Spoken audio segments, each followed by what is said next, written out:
2% ये बचे हैं, ये धरती के असल जो वारिस हैं ये 2% बचे हैं। बाकी तो आपको सब कबूल है, बाकी यहाँ को आपको तालिबान भी कबूल है, सारी कौमें कबूल हैं। ये 2% जो लोग बचे हैं इनकी आप कभी इनको डिप्रेस करते हैं इकोनॉमिकल, अभी इनकी जो बच्चियाँ हैं उनको आप अगवा कर रहे हैं। मियाँ मिट्ठू, इनको एक फिगर दे दी गई है, मियाँ मिट्ठू के पास जाके आप अपना रिलीजन चेंज कर लो।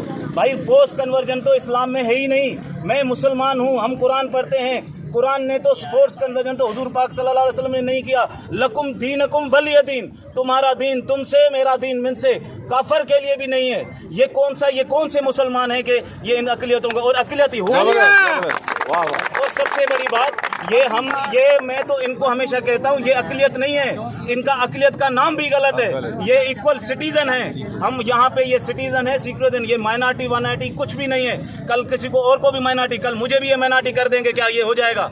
इनके